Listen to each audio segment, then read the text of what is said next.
learning better and faster. The Future of Writing in Hyperreality by Darius Gross.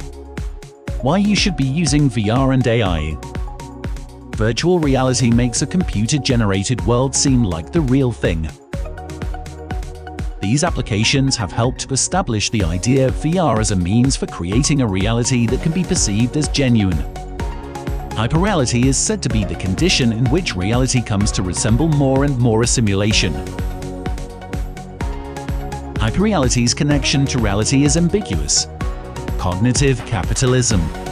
A new form of capitalism is emerging which is not based on industrial production of material goods but on immaterial production of signs, images, and experiences. Hyperreality has a concrete effect because it replaces the real world with the virtual one. Cognitive capitalism also comes into play with this concept of hyperreality.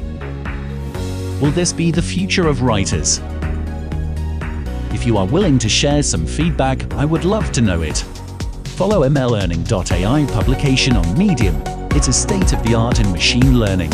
Link to the article in the description below. See you soon.